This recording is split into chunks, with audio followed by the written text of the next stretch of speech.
Hello, welcome to An Abundance Books. My name is Julia and we're here today to do an unhaul. I notice every year I get a little jumpy for spring and I want to start doing spring cleaning. So that's what we're here to do today. I've been feeling uninspired by my TBR the past couple days, weeks, months. So I think it just needs a refresh. So these are my TBR shelves right here. So we're gonna go through them and unhaul what we don't want. We should probably start off by counting though. 41. We're looking at 41, folks.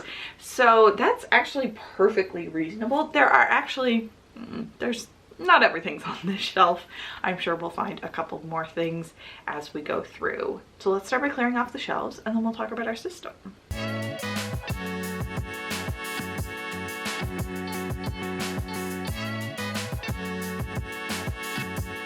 We'll also need to clear off these shelves for reasons. You'll see.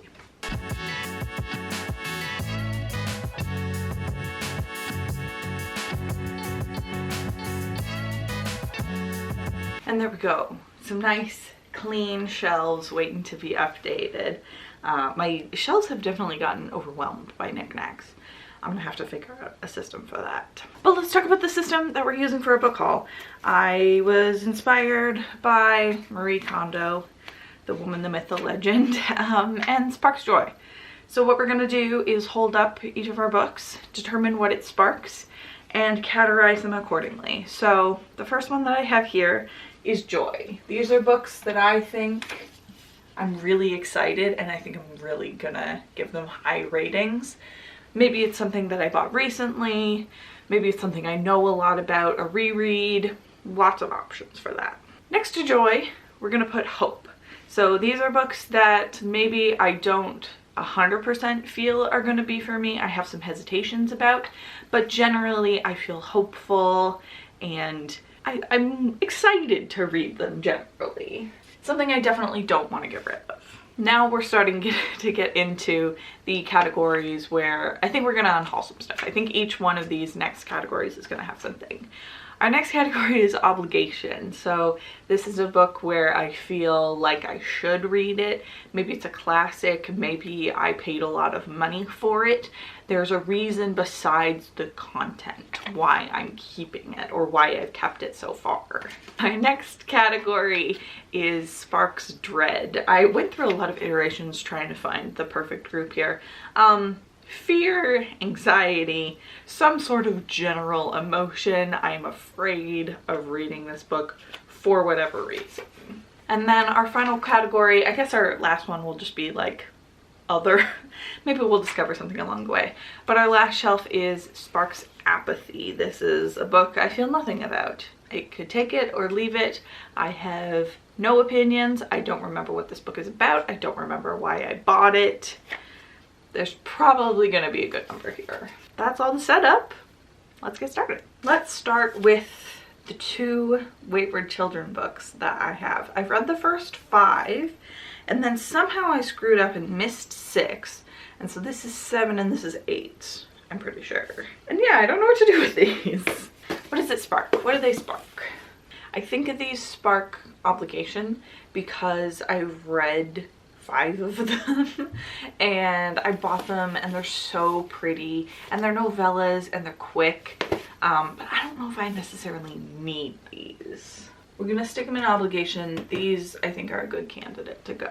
Next is Brain on Fire by Susanna Callahan. This one definitely sparks, it could be anything. Like, I'm just talking myself into everything. This sparks dread for me because this is about a woman, as far as I know, who gets checked into a mental facility and it's like very traumatic for her, non-fiction. And I've heard great things about it. It fills me with a lot of fear. The Devil Makes 3 is a book that I bought from an indie bookstore, so it has that level of obligation. There's a book in a crypt, a book forgotten by time and religion and history itself, the book they never should have opened. It's about books and the devil, which are 2 of my favorite topics. For whatever reason, this does spark fear in me though. I don't have confidence it's gonna be good. Is it YA? It might be YA. If it's YA, I might get rid of it. Then we have Swift and Saddled by Lila Sage. I read the first book in this series, Done and Dusted, I think is the first one. And I felt fine about it. I think I gave it a 3-star.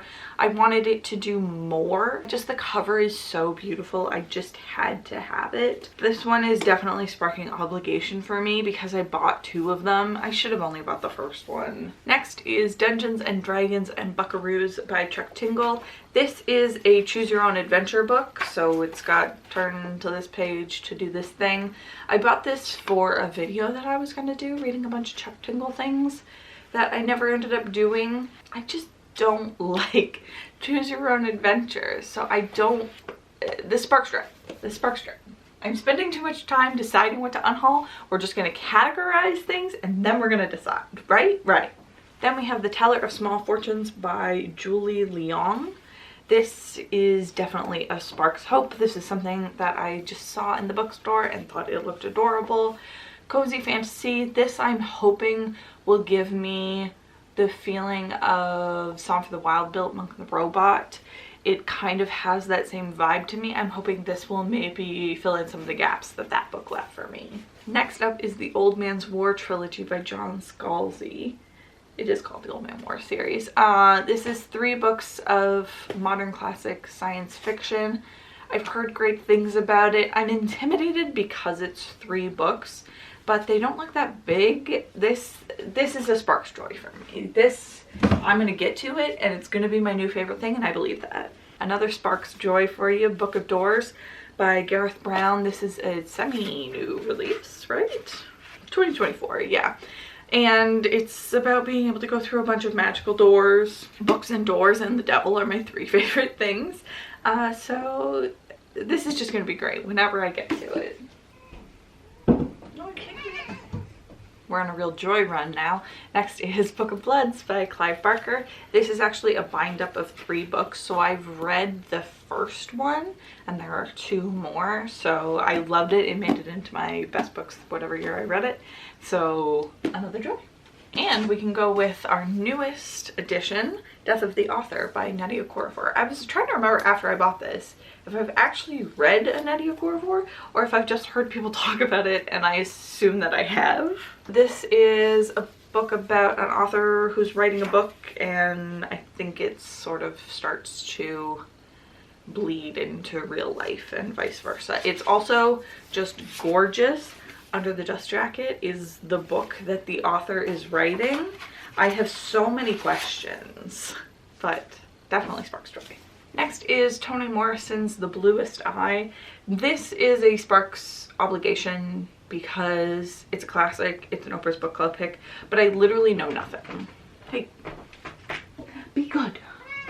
Be good. I guess I could read the back and know more. It's about a girl who prays for her eyes to turn blue. It sounds like from the blurb this might be written from the kid's perspective, and that is something that I love in books. So this might have to be a try a chapter thing for me, or like look more into. Obligation. We're not deciding anything.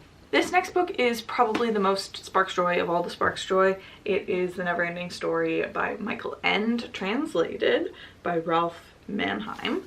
And this is a book that I read as a kid, and I had to go out of my way to find this copy because it includes the different colored lettering. So some of it is in red and some of it is in green, depending on like which part, if you're in real life or if you're in the Neverending Story land. It's been many years since I've read this. I would have been a kid proper. So I'm just so excited to dive back into this. I believe it's going to be even better than when I read it as a kid. Joy's filling up. We're doing pretty well. I know myself. Next is A Man Called Uwe by Frederick Backman. Everyone says a different thing, so I'm pretty sure it's Uwe. This one is fear, because this is about an old man, and if the old man is sad, I'm gonna cry. Like, I'll cry just like you. I don't know how I make it out of this book without crying. That's why it's dread. This might be What? Do you want attention? Do you want to be in the video? Good girl. She cannot be left alone for 2 seconds. This might be the strangest book that I have on my TBR. It's The Strange Case of Dr. Jekyll and Mr. Hyde, but it's these old square books that I definitely read when I was a kid, and when I found this, I needed it. It's got the pictures on the side every time. Like this is a collection item, but I've also never read Dr. Jekyll and Mr. Hyde. Have you read it? So I do want to give this a chance, but this is obligation if I've ever seen it. I lied. This is actually the strangest book that I have. I got this from a little free library. Somebody Keeps Wife Swapping My Wife, a novelette by Jason Steele. This is a straight to Amazon book, and I don't know how it made its way to me, to my little corner of the world. It's 50 pages, and I must know. It doesn't spark joy, because look at it, but it does spark hope. Next we have Frankenstein by Mary Wollstonecraft Shelley. Wow, when did she get another name? This is an obligation. I read this in high school and I really enjoyed it. And so I do want to read it again, but like it's never a priority for me at all. And I feel like the parts that I remember liking, I remember those parts, so I don't have an urgency to pick this up. But I did also go out of my way to find a pretty one with pictures in it, so I'm gonna read it eventually. Then there's The Tale of Despereaux by Kate DiCamillo. This, girl, you have to, this is very unprofessional. This is another childhood reread that I want to do. There was a whole series when I was a kid, not a series, but a bunch of different things that came out of Mouse with a Sword, which is one of my favorite things. So I need to know if this one is as good as I remember. I think it sparks hope. Just because it's so young, I don't have the same associations that I do with like The Neverending Story. We're just hitting all of the childhood ones at once, because I also have Dreamland by Sarah Dessen, which is a book I loved when I read it. I wasn't a kid, I would have been a teenager, and I loved it. I think it's just like extremely toxic, and I read all of Sarah Dessen's book whenever that was. So definitely something I want to do again. This is a sparks hope. Then we have The Vanishing by Wendy Webb. If you have watched an unhaul from me before, this was probably on the chopping block. This has been on the chopping block for years, and I haven't gotten rid of it because it's gonna be good. This sparks hope. You can't yell at me when I move because you are choosing to be here. Another longtime TBR veteran, The Nightwalker by Sebastian Fitzek. This is another sparks hope. I've kept it around this long. Surely it won't all be in vain. Moving on to a newer one, I've got Slow Dance by Rainbow Rowell. This sounded really good to me. I think it's a second chance, high school best friends, second chance romance. Girl, you are exposing me. What are you doing? There we go, that's better. And something about this really speaks to me. I love the cover. I love how it's like slightly off-putting. Something very appealing about that. This is a sparks hope. Can we please put in the music of a single mom who works 2 jobs? Guess you're a whole job. Then I have The Nightmare Before Christmas by Sarah Rush. This is one that my best friend and I bought as a book club book to do at Christmas, and then it didn't happen, so maybe we'll read it next Christmas, Halloween. It's beautiful. I'm worried about this one. I think this is just such a fun, silly premise that if it leans serious even for a second, it's gonna lose me. But if it keeps the right tone, I'm totally down for it. We'll call it a sparks hope. I'm shocked I haven't had anything in apathy yet. I feel like I'm doing something wrong. Next up is Red Fox Road by Frances Greenslade. This is actually going to be our first apathy. I kind of want to read this. I know it's set in BC, but it's a middle grade and I don't know anything. I do think the cover is beautiful, but like I don't feel anything. Then I've got Universal Harvester by John Darnell.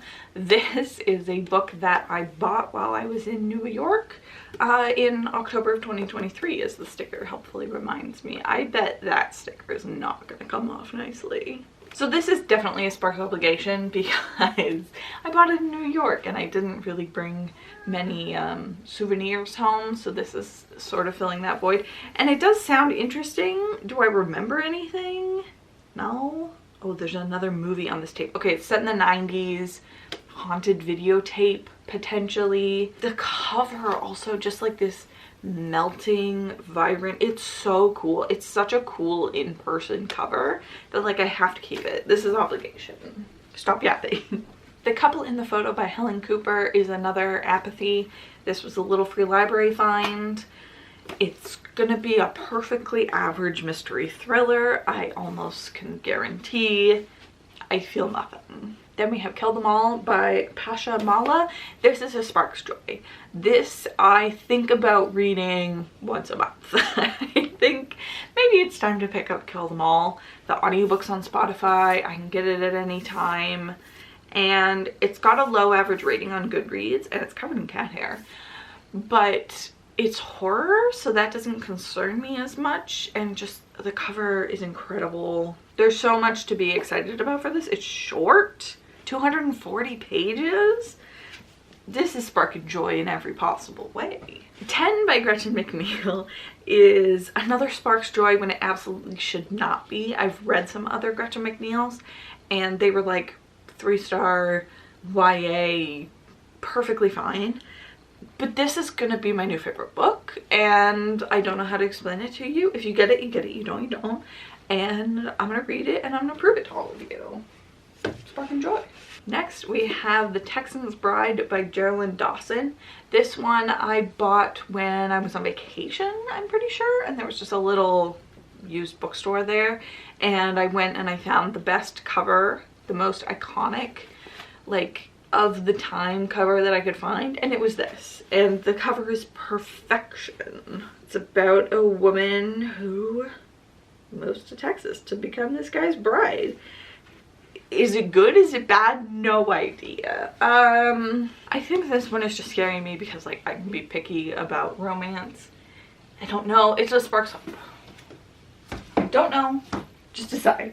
Then we have My Killer Vacation by Tessa Bailey. This is actually one of the books that inspired this video because every time I look at it, I feel like I should feel something and I feel nothing.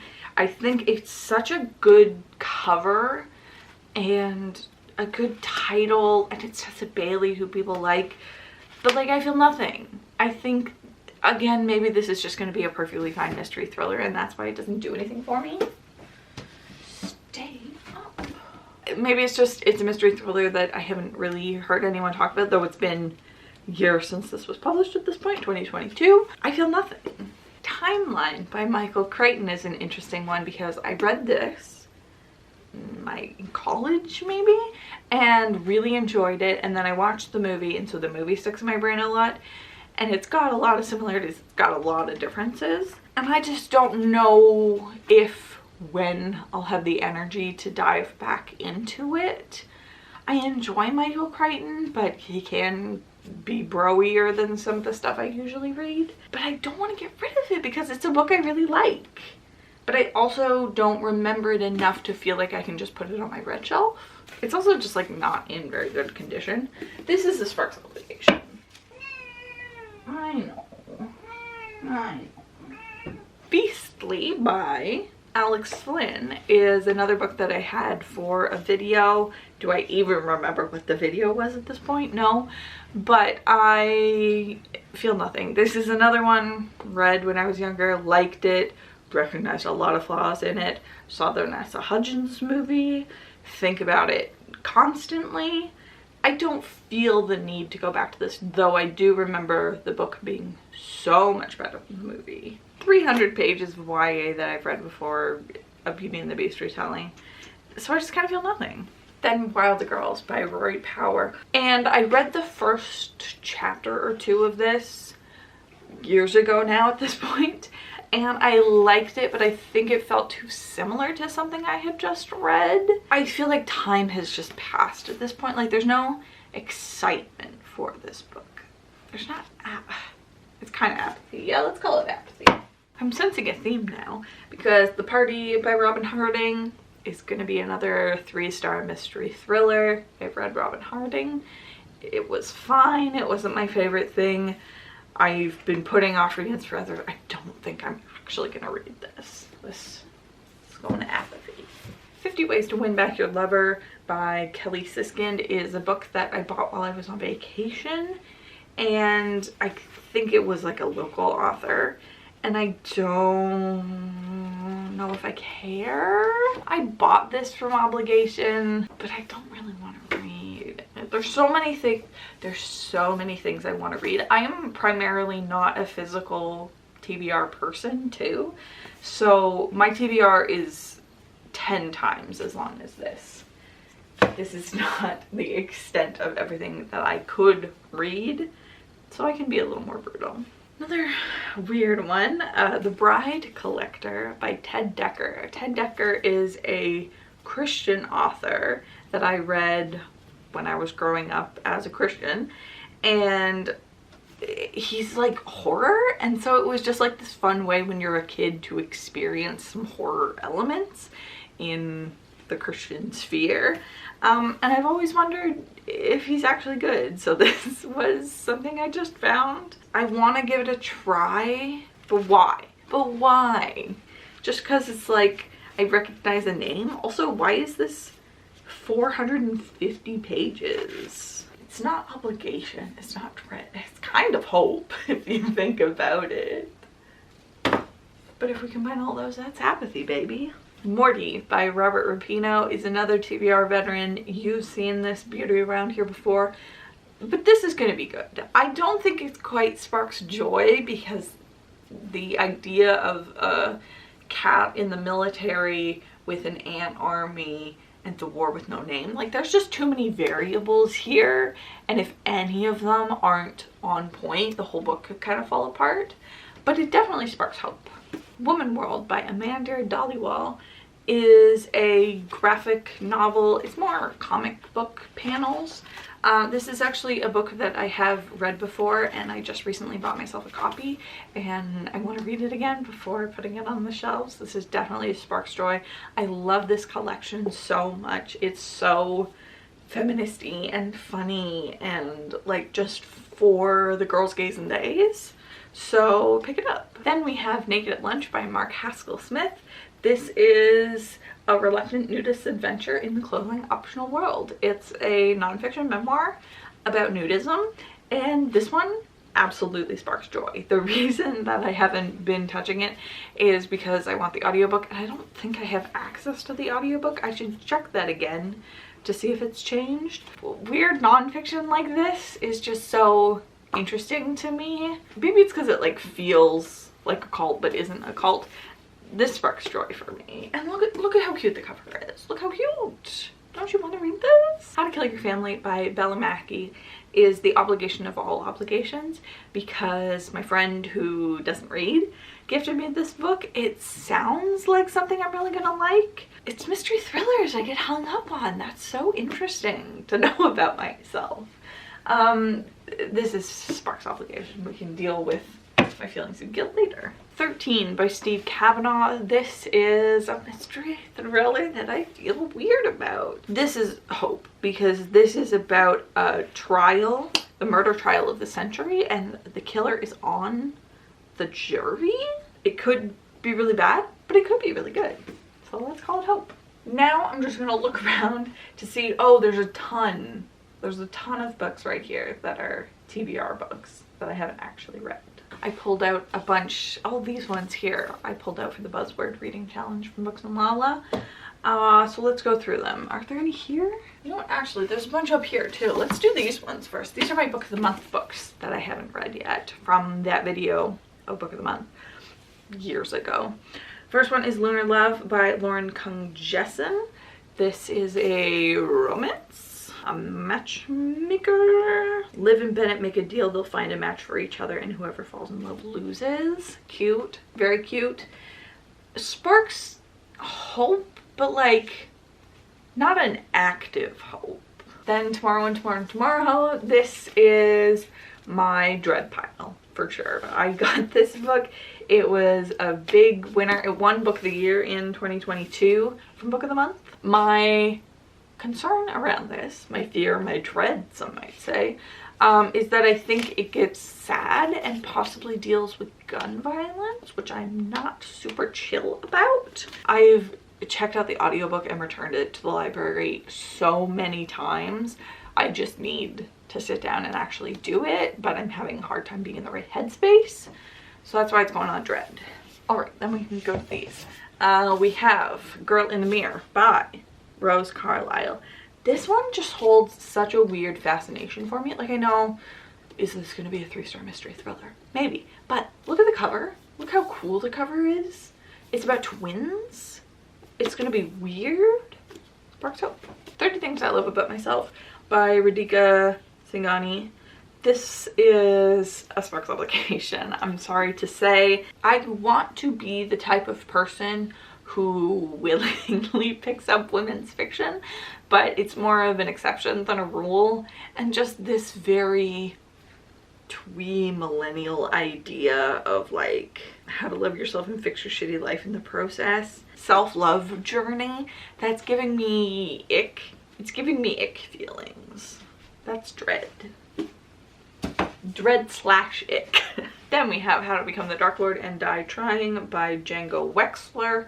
This is a Sparks joy, absolutely. This is going to be my new favorite thing whenever I get around to it. I'm a little intimidated by the length. Well, it's not. It's under 400 pages. It feels chunkier than that. And concerns about the tone, but I have faith. I have joy. We're filling up on the good shelves. That's what's important. Next up is the Kaiju Preservation Society by John Scalzi. Not quite old enough to be considered a TBR veteran, but darn close. I have another John Scalzi here. I've bought a lot of John Scalzi, and I think the only John Scalzi I've actually read is that one with the cat, starter fill-in, and I really didn't like it.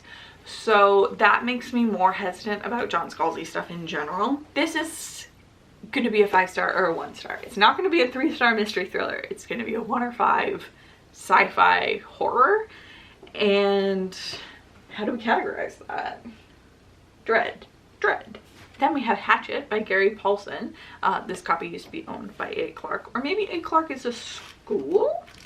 This is another childhood reread that I want to do. I read another book by Gary Paulson, Winter Dance, which is his nonfiction book about running the Iditarod with snow dogs in Alaska. It's a perfect book. You must read it. And so I wanted to go back to figure out what his fiction is like, and especially YA or middle grade. I assume it's more middle grade. And a Canadian classic. So what is this? Obligation? Hope? Obligation. Because I want to read it, but do I want to read it? Then we have something more by Jackie Kaleli. This is, I believe, about a girl with autism. Oh, obsessed with the 90s, not set in the 90s. It's about a girl with autism who makes a friend group, slice of life, high school, something. This one is a Sparks hope for me. I think this could be really good, really fun. My hesitation is, of course, the YA feeling, but I also just think it's such a pretty book that it wouldn't possibly betray me. Okay, I don't know how much more hope room we have. We might have to go to the overflow shelf. Next is Sundial by Katrina Ward. Why haven't I read this? This is just a therapy session for me. The Last House on Needless Street by Katrina Ward I loved, but it did traumatize me. That is absolutely why. Because I love Last House on Needless Street, but it is weird and off-putting and upsetting, and I'm worried about feeling those same feelings here, but also I want to feel them. Sparks dread. Then we have What the Hell Did I Just Read by Jason Pargin. This, my hesitation with this one is I believe it's the third book in a series. This is gonna be a weird book. I'm saying that though, and I kind of feel nothing. I think maybe I've just been staring at this one so long. Oh yeah, the reason why I bought this book is because it nagged me into doing it. This is the story they don't want you to read. Though to be fair, they are probably right about this one. No, don't put the book back on the shelf. It's now your duty to purchase it in the event, to prevent others from reading it. Yes, it works with ebooks too. I don't have time to explain. I had to buy it. Are you kidding me? I had to. It told me. It's really that easy, authors. But am I gonna read it? It sparks dread. It sparks dread. I almost want to put it in apathy, but I have too many feelings. They're just conflicting. Then we have Tarantulas by Porochista Kapoor. I apologize. This is about a family of Iranian American multimillionaires who are trying to get their own reality TV show. Look at the cover, think of the concept. It's a perfect book. This sparks joy. This sparks so much joy. This Spells Love by Kate Robb is another joy. I bought this book because I read You Again by, is it just gone? No, it's up here. No need to panic. You Again by Kate Goldbeck. That's why I can never remember her name. It's because they're both Kates. Anyway, at the end of this book, there's an interview between the two authors here, and she talked a little bit about her book, and I was like, that sounds good. I read that, and so I bought it. Witchy romance, possibly sliding doors romance, joy. The Elder Race by Adrian Tchaikovsky is so little. I feel like I always forget how little it is. I have read and loved Children of Time by Adrian Tchaikovsky, and I wanted to pick up another one of his things, but he's like an epics kind of guy, writing 9-book series, and so I wanted to just sort of dip my toe back in with him. This one sparks hope because I am worried Adrian Tchaikovsky's going to be a one-hit wonder for me, that this isn't necessarily going to give me the same feelings that I want, but I trust him for the most part. Then we have More Than This by Patrick Ness. This one, I bought it because I found it in the bookstore and it's got a cool cutout cover, and whenever there's a gimmick like that with the physical book, I'm such a sucker. This one sparks dread though, a lot, because I know it was a big hit when it came out, and I worry that maybe things have soured. Another YA classic that I haven't read. Sparking dread. I just keep finding books. I've got one book as our last book, but I just keep finding stuff before that. We have Wildwood by Colin Melroy, illustrations by Carson Ellis. Oh, I think this was becoming a series, and that made me hopeful that it would be good. It's also full of illustrations, which are so pretty. I'm noticing I buy a lot of middle grade without plans to read it, because they're pretty. That's the whole reason. They have pictures. This almost sparks apathy because it's like fine, probably. It's probably gonna be fine. Anything else before I talk about the last one? Oh yeah, let's do this. We have The Restaurant of Lost Recipes by Hisashi Kashiwa. I read the first book in this series as my first book of the year, and I didn't love it, but it was so cute. This cover is everything to me that I simply bought the second book before reading the first one.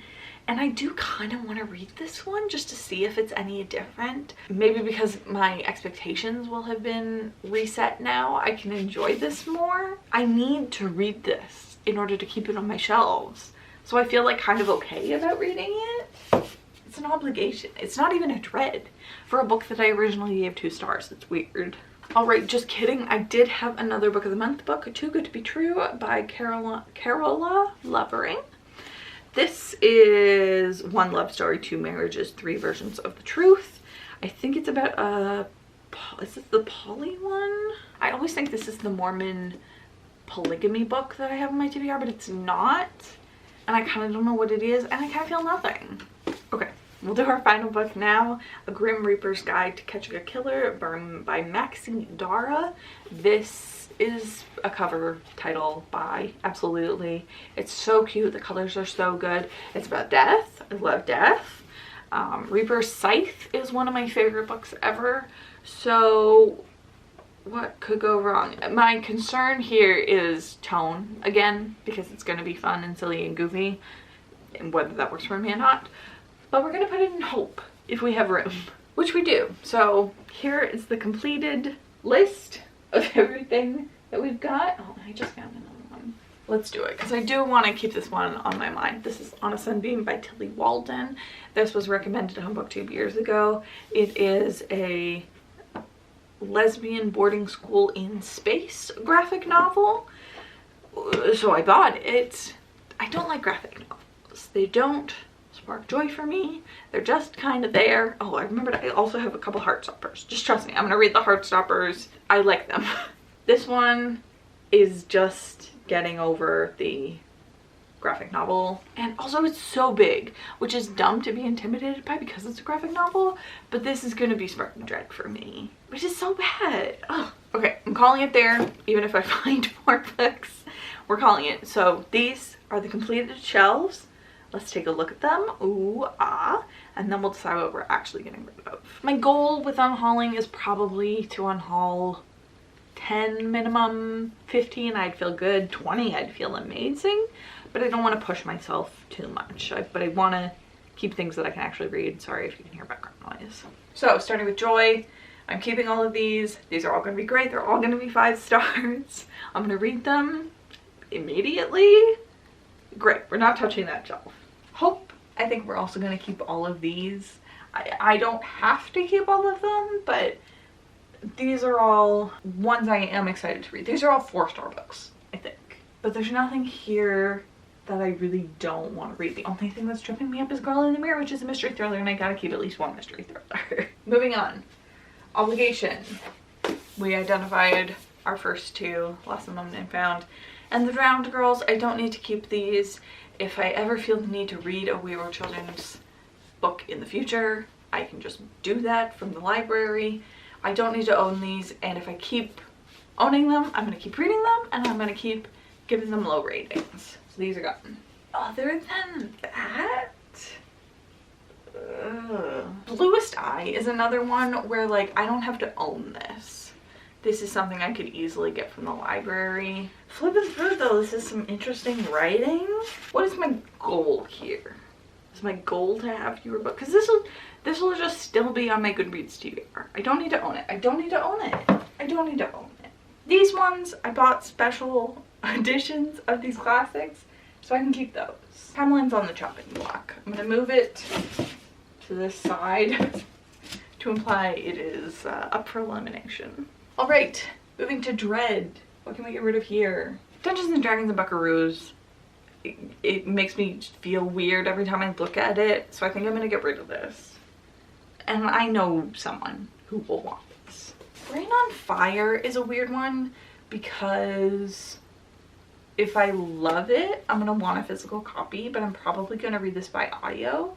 So this is also up for elimination. 30 Things I Love About Myself. I think I've decided I'm getting rid of this one. Kaiju Preservation Society, I think maybe I should put as a contingent. If I read Old Man's War and love it, I can keep it, and if I don't like it, then I get rid of it. Devil Makes 3, I think I need to read a chapter of because it could be really good.